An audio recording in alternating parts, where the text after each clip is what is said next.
Selamat datang di channel video saya.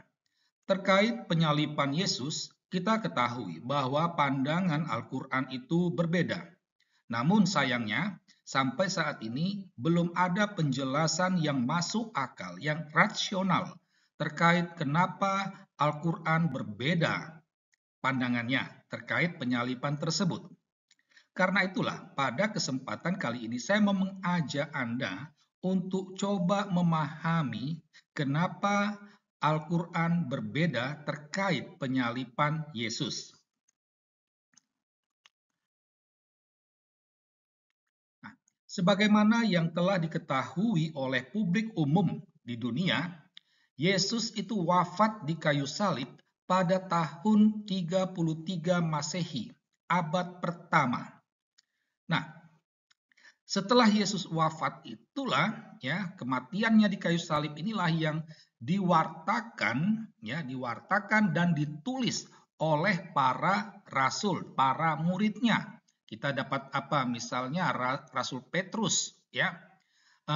Tidak berapa lama setelah peristiwa kematian tersebut ya diperkirakan antara tahun 34 sampai 37 ya. Di hadapan mahkamah agama, Petrus menyatakan bahwa Yesus itu mati di salib. Nah, apa yang menariknya itu mahkamah agama dia tidak menyangkal itu. Gitu. Nah, ini dapat kita baca dalam Kisah Para Rasul bab 5 ayat 27 sampai 33 ya. Atau sekitar pokoknya sebelum tahun 50 ya, sebelum tahun 50 itu Petrus pernah di rumah Cornelius ya, di Kaisaria. Dia juga memberi pewartaan bahwa Yesus disalib. Ini dapat kita baca dalam Kisah Para Rasul bab 10. Atau Petrus menulis suratnya yang pertama dan di sana dia juga menyatakan bahwa Yesus ada di salib.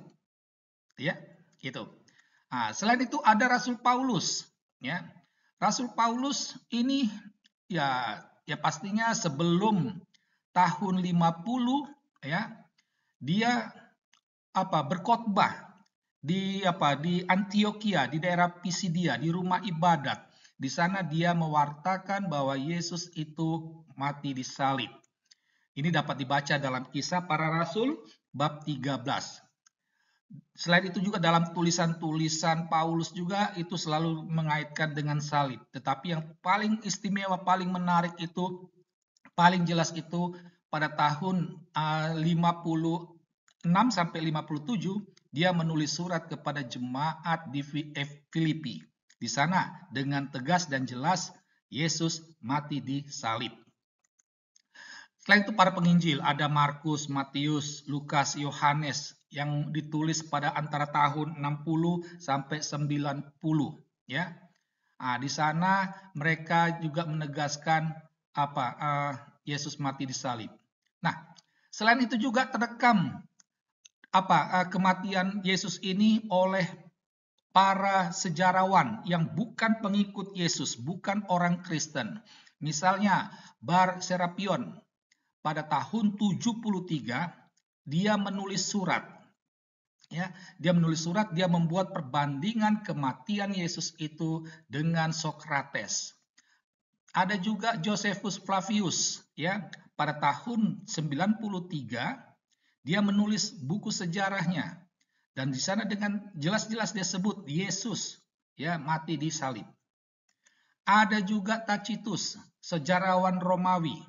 Kalau Flavius itu sejarawan Yahudi loh ya. Tacitus ini awal abad kedua dia menulis ya buku sejarah yang berjudul Annals. Di sana dia mengatakan Kristus mendapat hukuman penalti yang ekstrim. Itu. Nah, semuanya ini ya ada juga Talmud Babilonia yang ditulis antara tahun 450 sampai 550 ya. Juga di sana ditegaskan Yesus mati di kayu salib. Jadi semuanya ini dengan jelas-jelas bahwa yang disalibkan itu adalah Yesus. Nah, setelah itu muncul bagian yang kedua, ada Gnostisisme pada abad kedua yang mengatakan Yesus manusiawi yang disalibkan. Ada Doketisme juga abad kedua, seolah-olah Yesus yang disalibkan. Ada Basilides abad ketiga, dia mengatakan Simon dari Kirene. Ada Nestorianisme abad keempat, Yesus manusiawi yang disalibkan. Injil Barnabas abad kelima, yang disalibkan itu adalah Yudas Iskariot. Lalu terakhir ada Al-Quran pada abad ke-7, ya, orang yang diserupakan dengan Yesus. Nah, inilah gambaran tentang peristiwa penyaliban Yesus. Jadi ada dua bagian. Jadi dari Rasul Petrus sampai Talmud, ya, itu mereka mengatakan Yesus yang disalibkan. Jadi ada kesamaan, ada keseragaman pandangan. Itu. Nah, sehingga kita bisa bertanya, kenapa kok bisa seragam?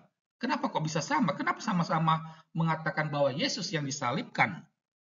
Ini terjadi karena mereka semua mendasarkan pada fakta, pada kenyataan, bahwa yang nyatanya disalibkan itu ya memang Yesus. Itu loh, ya. Nah, karena itu ya sesuai.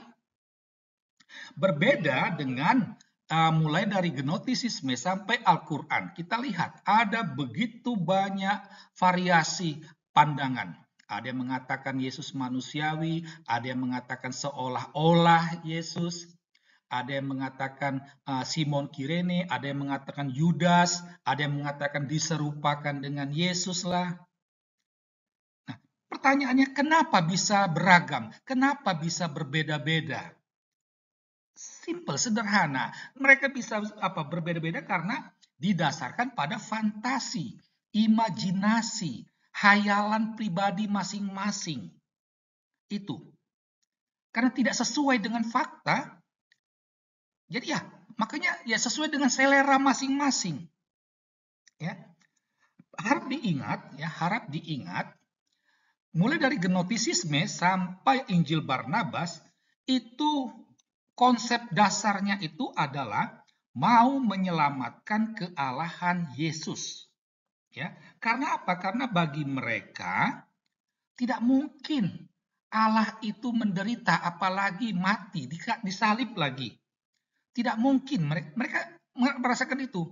Karena dasar pemikiran inilah akhirnya muncul untuk menyelamatkan Yesus tadi, mereka muncullah pandangan-pandangan yang tadi. Jadi artinya mereka mengakui kealahan Yesus. Dan untuk menyelamatkan kealahan itulah, maka muncul pandangan yang beragam ini. Maka kita bisa bertanya, ya, kita bisa bertanya, apakah Al-Quran juga mengakui kealahan Yesus? Ya, ini yang harus dijawab oleh para pemikir Islam. Ya. Nah, selain itu juga sangat menarik kalau kita menelusuri pandangan Al-Quran yang mengatakan orang yang diserupakan dengan Yesus. Itu. Nah, kita bisa bertanya, bagaimana sampai muncul pemikiran seperti ini?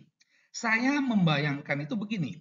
Mungkin waktu itu Allah bingung, ya. Allah Islam ini bingung, ini siapa yang dimatikan, ya? Karena dia mendengar ada Gnostisisme, dia mendengar sebelum itu ada yang mendengar Yesus. Tapi nggak mungkin lah Yesus mati. Dia kan Allah, dia orang baik. Nah, muncul Gnostisisme, muncul Doketisme, muncul Basilides, dan sampai Barnabas. Allah Islam ini dihadapkan pada kebingungan. Dia mau pilih yang mana? Mau pilih Yesus? Rasanya tidak mungkin.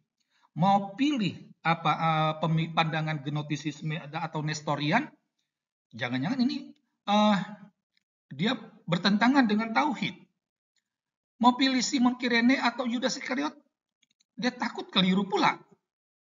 Akhirnya dia mendekatkan diri dengan konsep Doketisme, orang yang diserupakan dengan Yesus. Mungkin Anda akan mengkritik saya, enggak mungkinlah Allah berpikir seperti itu. Saya sependapat dengan Anda. Saya juga pikir, enggak mungkinlah Allah berpikir seperti itu. Ya, masa Allah kebingungan? Allah kan maha tahu. Allah kan maha benar. Kalau itu dasar pemikiran kita, berarti kita sama, maka haruslah kesimpulan lainnya, berarti Al-Quran itu bukanlah wahyu Allah.